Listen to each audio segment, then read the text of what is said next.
各位弟兄姐妹，大家平安。今天是4月15日，我们要一起来读经。我们今天读的经文在出埃及记第22章到26章。今天4月15日，我们要一起读的经文在出埃及记第22章到26章。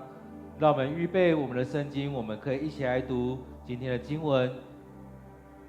这里用的版本是现代中文译本2019年版的经文。我们一起来读今天的经文。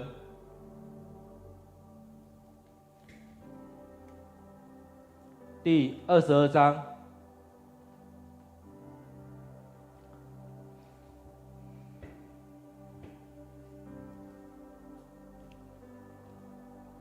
如果有人偷了一头牛或一只羊，无论是宰了是卖了，他必须拿5牛赔1牛，4羊赔1羊。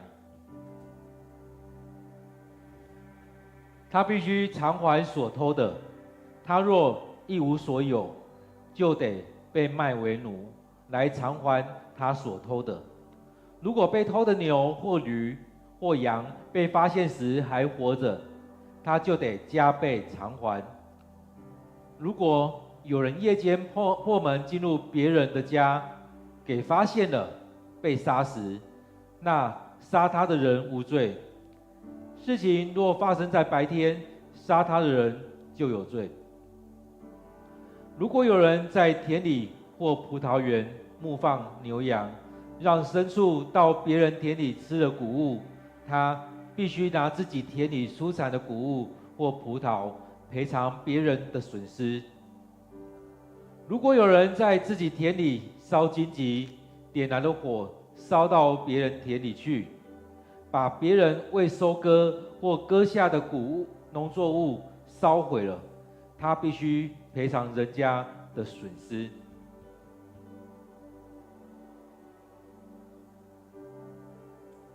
如果有人受托保管别人的钱或贵重物品，被窃贼从家里偷走，窃贼被抓到的话，必须加倍偿还。窃贼若抓不到，受托人必须到敬拜的场所发誓，表示他没有窃取别人所托付的财物。任何有关财产纠纷的案件，无论涉及牛、羊、驴、衣服或其他遗失的东西，争执的双方都要到敬拜的场所去。上帝判定有罪的一方必须加倍偿还对方。如果有人受托看管别人的驴、牛、羊或其他牲畜，牲畜若有死伤或被抢走，却没有证人，受托人必须到敬拜的场所发誓，表示他没有偷物主的牲畜，这样物主就得接受损失，受托人不必赔偿。如果牲畜是被偷的，受托人必须赔偿物主。牲畜若被野兽撕碎，受托人必须把残骸碎骨带来作为证据，他不必赔偿。如果有人向别人借用牲畜，这牲畜在物主不在时或伤或死，借用的人必须赔偿。物主若在场，就不必赔偿。如果牲畜是租用的，损失由租金抵偿。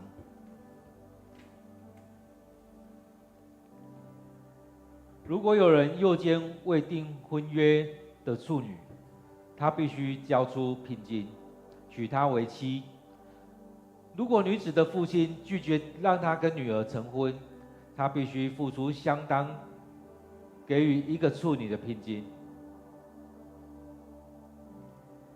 行邪术的女人必须处死，跟动物性交的人必须处死。向我上主以外的任何神明献祭的人必须处死。不可虐待或欺压外侨，要记得你们曾经在埃及寄居过。不可虐待寡妇，或孤儿。如果你们虐待他们，我上主要垂听他们求助的呼声，且要发烈怒，使你们死于刀下。你们的妻子要成为寡妇，儿女要成为孤儿。如果你借钱给我子民中的任何穷人，不可向放债的人索取利息。如果你拿人家的衣服做抵押，必须在日落前还给他，因为他只靠这件衣服取暖，没有了他怎能睡觉呢？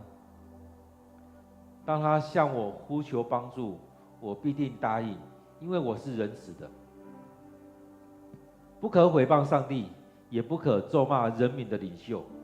要拿你出收的产物、五谷、酒和油，在该献的时候献给我。要把你的长子献给我，把你所有的头生的牛羊献给我。头生的公羊公牛可跟着母牛母羊7天，到第8天要献给我。你们是我的子民，所以你们不可吃被野兽撕碎的牲畜的肉，要给狗吃。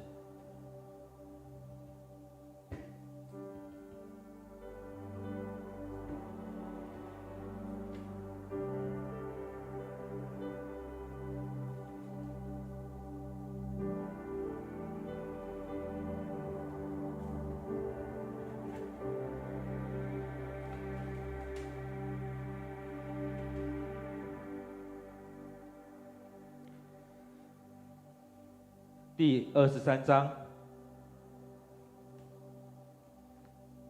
不可散布谣言，不可做伪证袒护有罪的人，不可附和多数作恶或歪曲正义，也不可在诉讼上偏袒穷人。如果你遇见仇敌的牛或驴迷了路，要牵去交给他。如果仇敌的驴负重跌倒，要帮他把驴拉起来，不可走开。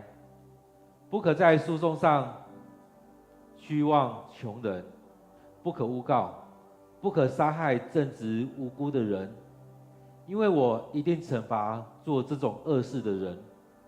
不可收受贿赂，因为贿赂会使人瞎了眼，曲解无辜者的正言。不可欺压外侨，因为你们曾经寄居埃及，尝到寄居异地的滋味。6年中，你要耕种田地，收据产物，但在第7年，你要让土地歇息。不可收割土地所出产的，让穷人吃那些产物，把剩下的给野兽吃。你的葡萄园和橄榄园也得照样办理。要工作6天，第7天不可工作，让你的奴隶和替你做工的外侨，甚至你的牲畜都能够休息。我上主对你们说过的话，你们要一一谨守。不可向其他的神明祷告，连他们的名也不可提。每年要为我守3个节期，要在亚比月，就是你离开埃及的那一个月，照我所吩咐的守除酵节。在节期的第7天，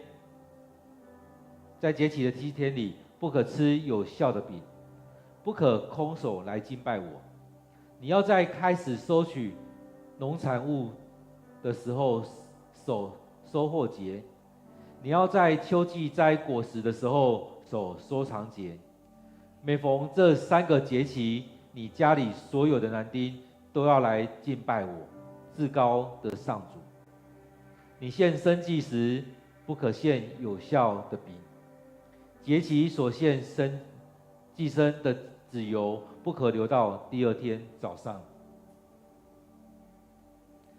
每年要把所收割最好的出熟农产物带到上主你上帝的殿宇，不可用母羊的奶来煮小羊。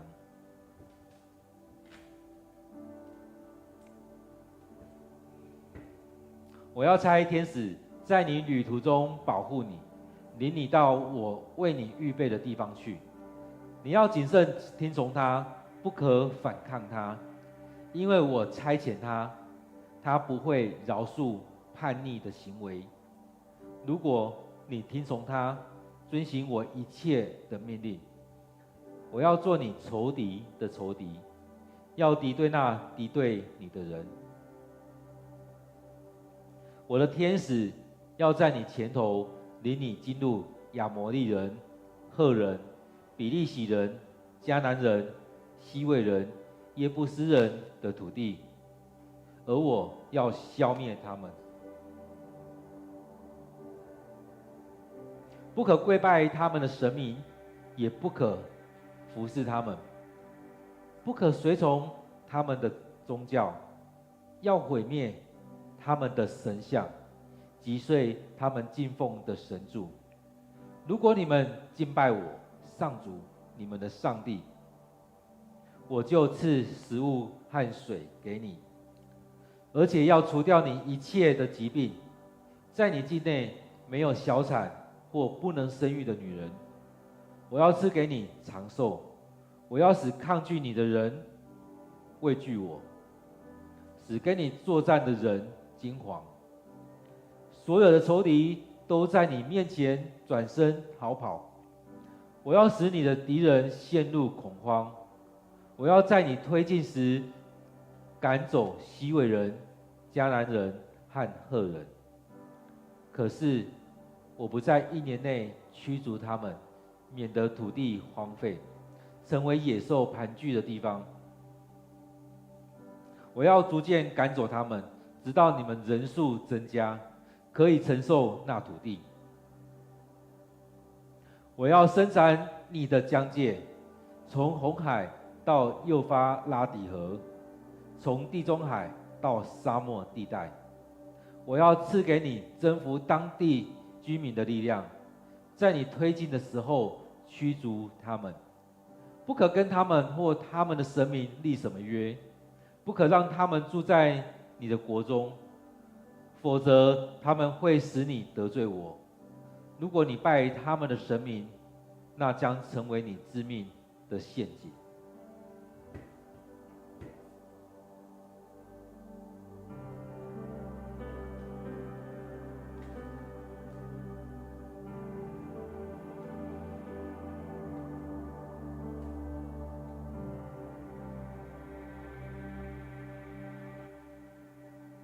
第24章。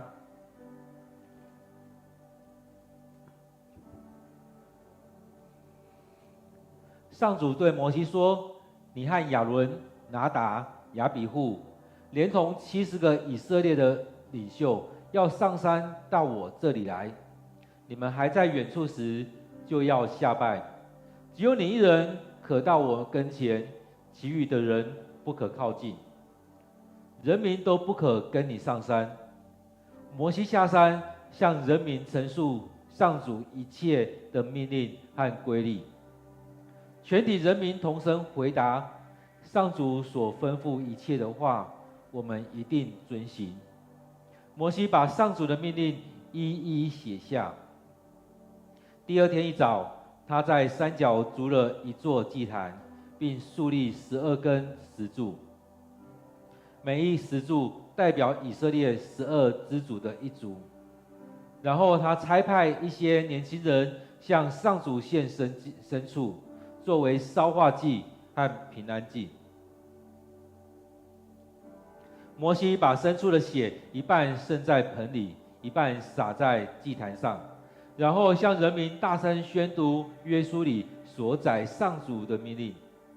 人民都说：“上主所吩咐一切的命令，我们愿意顺从遵行。”于是摩西拿盆里的血洒在人民身上，说：“这血是上主依照他的诫命和你们立约的印记。”摩西、亚伦、拿达、亚比户，连同70个以色列的领袖都上山。他们看见了以色列的上帝在他脚下，仿佛有蓝宝石的铺道，像天空一样的蓝。上帝并没有伤害这些以色列的领袖，他们瞻望上帝，他们一起吃，一起喝。上主对摩西说：“你上山到我这里来，你在这里的时候，我要交给你2块石板，石板上面写着我为教导我子民所写的一切法律和诫命。”摩西和他的助手约书亚准备好了。摩西开始走上圣山。摩西对以色列的领袖说：“你们在营地等我们，直到我们回来。亚伦和户尔跟你们在一起，凡有纠纷的事，可以到他们跟前解决。”摩西上了西奈山，有云彩把山遮着。上主的荣耀降在山上，在以色列人民眼前，这荣耀的光辉仿佛一团烈火，在山上焚烧着。云彩遮盖着山有6天之久。第7天，上主从云里喊摩西，摩西上去进到云里，他在那里停留40昼夜。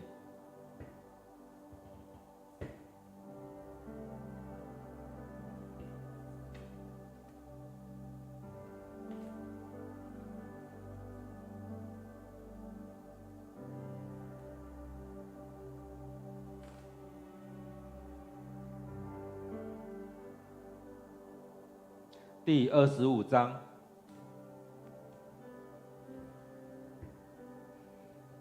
上主对摩西说：“你要吩咐以色列人献礼物给我，凡乐意奉献给我的礼物，你们都可以接受。你们要接受的礼物是金、银、铜、麻纱、蓝色、紫色、深红色的毛线。山羊毛织的布料，染红的公羊皮，精美的皮料，金合欢木，灯油，制作圣油和香的香料，用来镶在大祭司的以弗得圣衣和铜牌上的红玛瑙和其他宝石。人民要为我造一个圣所，好让我住在他们当中。关于这圣幕和其中一切器具，你们都应该照我所指示的样式制造。要用金合欢木造柜，柜长110公分，宽66公分，高66公分。要用纯金把柜的里外都包裹上，周围镶着金边。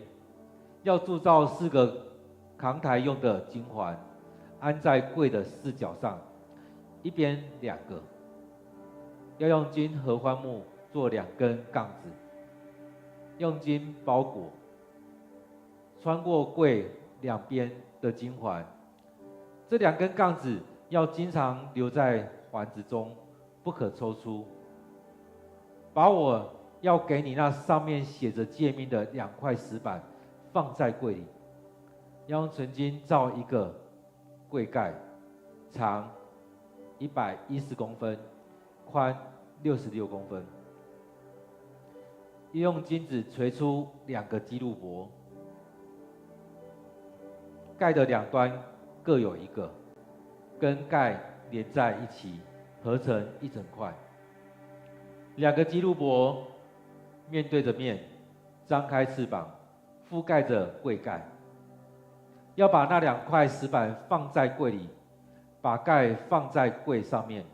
我要在那里与你相会，并从柜盖上面，在2个基路伯中间，把我为以色列人订立的法律传给你。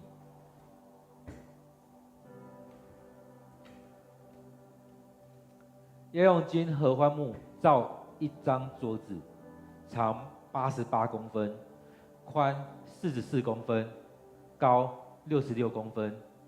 要用纯金包裹，并在周围镶上金边，桌子的周围要加上75公里宽的边缘，边缘要镶上金边，要做4个扛台用的金环，安在桌子4角的角上。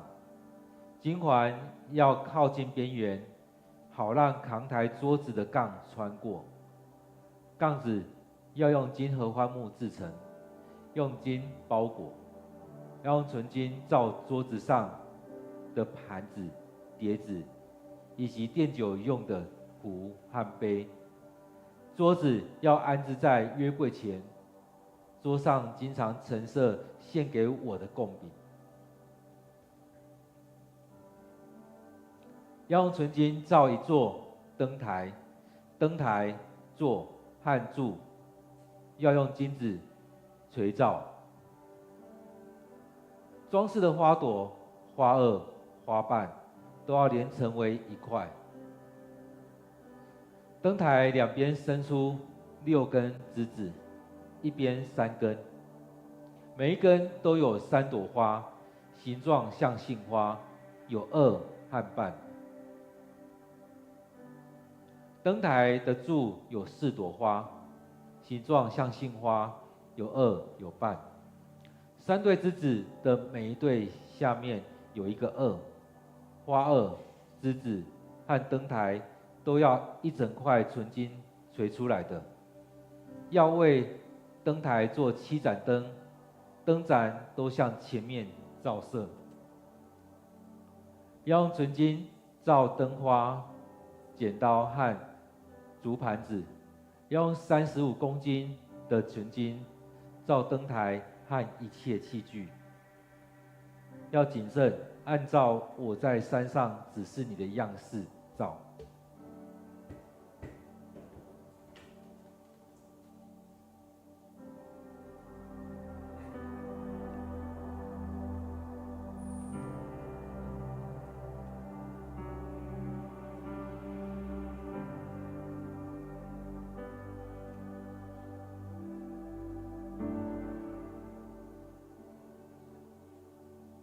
第26章，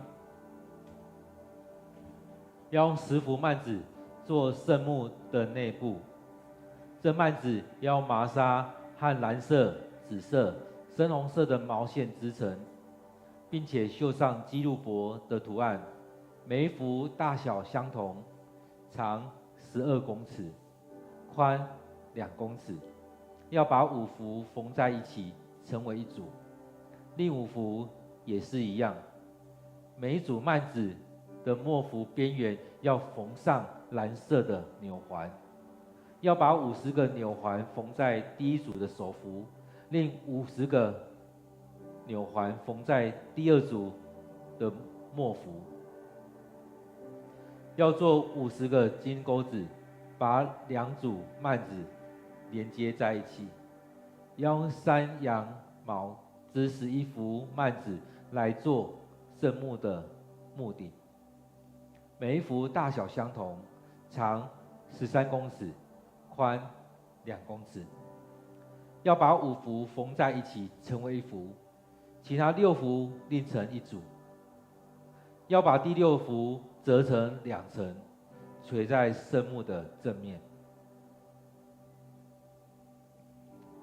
第一组幔子末幅的边缘要缝上50个纽环，另一组的边缘也要缝上50个纽环。要做50个铜钩子，勾住纽环，把2组幔子连接起来，成为一整块幕顶。要把余下的半幅垂在圣幕的背面，两旁幔子余下的50公分垂在圣幕的两边，把圣幕盖住。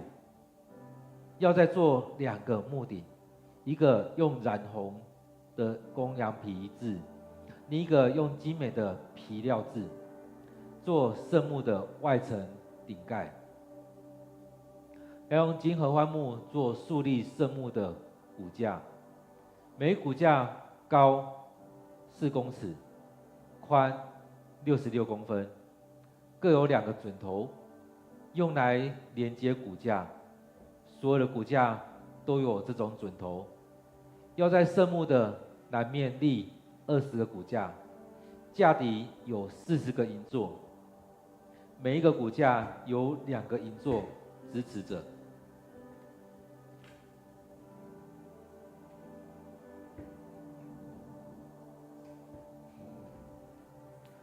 幕的北面也要有20个骨架和40个银座，每一骨架底下各有2个银座。要在幕的后部，就是幕的西面，立6个骨架，拐角有2个骨架，2个骨架下端相连接，一直连到上端，成为一环，形成2拐角的2个骨架，都是一样的做法。一共要有8个骨架和16个银座，每一个骨架底下各有2个银座。要用金合欢木做15根合木，圣幕一边的骨架有5根合木，另一边5根，木的后部就是木的西面也有5根。中间的合木安在骨架腰间，要从木的一头通到另一头，要用金包裹骨架，并装上金环，好让合木穿过。合木也要用金包裹。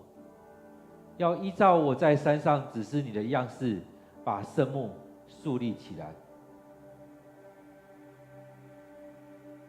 要用麻纱和蓝色、紫色、深红色的毛线织成一幅帐幔，上面绣着基路伯图案。要把这帐幔挂在4根用金合欢木制成的柱子上，柱子用金包裹，柱子上有金钩子，安在4个银座上。要把帐幔挂在圣幕顶上那一列钩子上，把存放2块石板的约柜安置在帐幔后面。这幅帐幔把圣所和至圣所隔开。要把柜盖安在至圣所内的约柜上面，把供比桌放在至圣所外圣幕的北面，把灯台安置在圣幕的南面。要用麻纱和蓝色、紫色、深红色的毛线为圣幕的进口做一幅门帘，上面有刺绣。要用金合欢木为门帘做5根柱子，用金包裹，上面有金钩子。要为柱子造5个铜座。